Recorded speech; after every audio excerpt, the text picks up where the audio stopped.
রাস্তায় কাজ হচ্ছে, পেপার ব্লক করছে।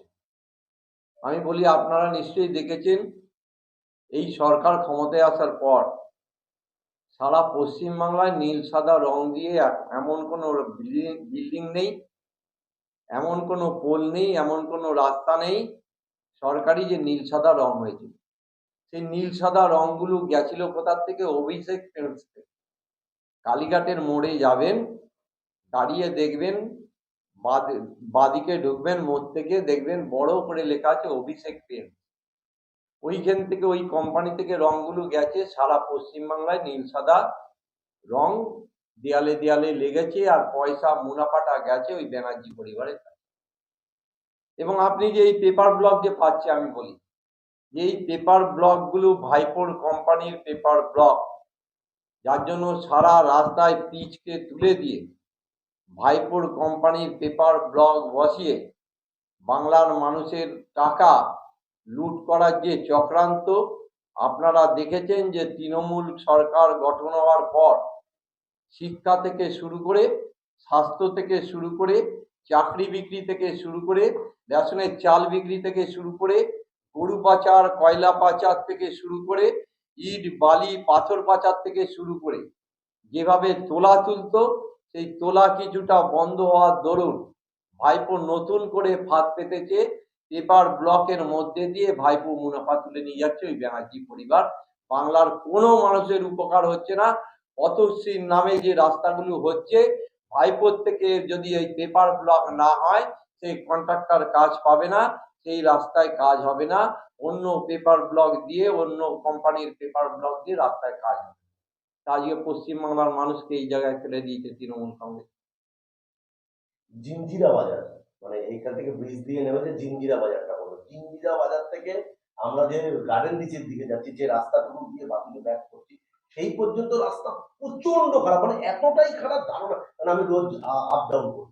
আপনি ওই জিঞ্জিরা বাজার বাদ দিন না, আপনি জিঞ্জিরা বাজার থেকে ব্রিজ যাবেন, তাড়াতলা অব্দি যাবেন, কি অবস্থা রাস্তা!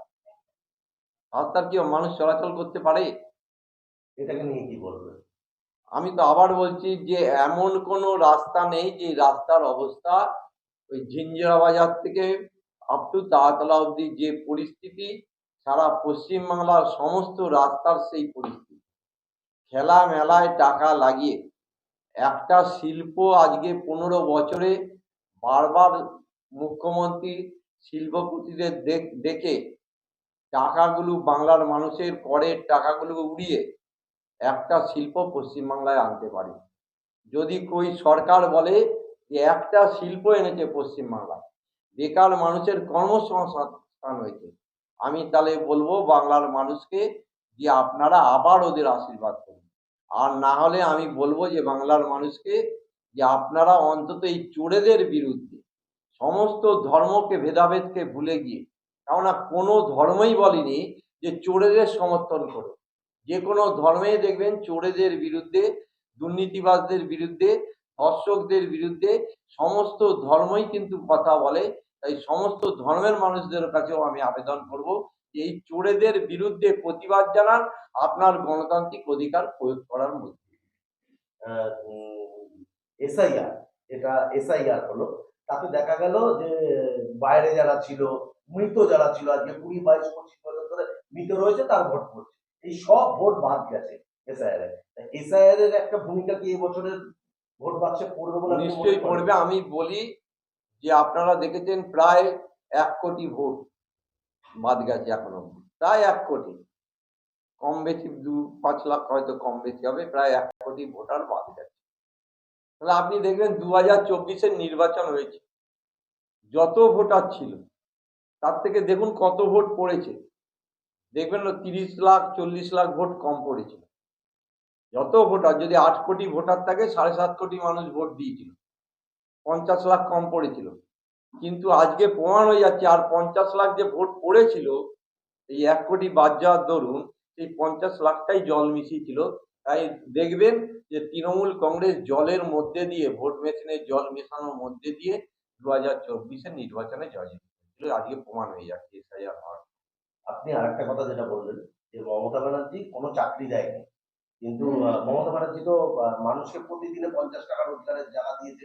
যুবসাথী করে ১,৫০০ টাকা, রোজ ৫০ টাকা রোজগার করবো, সংসার চালাবো। আমি আপনাদের বলি যে একটা যুবসাথী করেছে, সেই মানুষটা 40 বছর বয়স অবধি যুবসাথী পাবে। ওনাকে জিজ্ঞেস করুন 41 বছর বয়সে উনি কি বিষ খাবে, কি কাজ করবে? তাহলে মমতা ব্যানার্জি বাংলার মুখ্যমন্ত্রী বলছে যে তোমার জীবন রাখা উচিত 40 বছর বয়স অবধি, তারপরে তোমার সুসাইড করা উচিত। ইনডাইরেক্টলি মমতা ব্যানার্জি কথা বাংলার মানুষকে বলছে।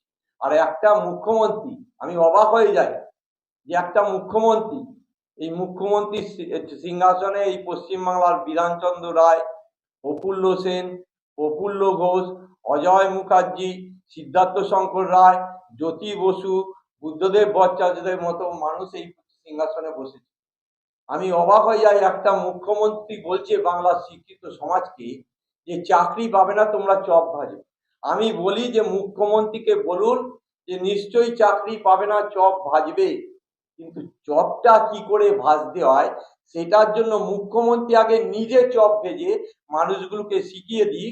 কারণ আমরা যখন স্কুলে পড়ি, মাস্টারমশাই আমাদের পড়াটা শিখিয়ে দেয় কিভাবে করতে হয়। তা উনি আজকে বাংলার মানুষের শিক্ষক আমি মনে করি মুখ্যমন্ত্রীকে। তা উনি আগে দেখিয়ে দিক কিভাবে চপ ভাজতে হয়, তারপরে বাংলার শিক্ষিত বেকার যুবকরা চপ ভাজবে। ওনার পরিবার আগে চপ ভেজে দেখা, তারপরে বাংলার শিক্ষিত যুবকরা চপ ভাজবে। এটা বাংলার লজ্জা।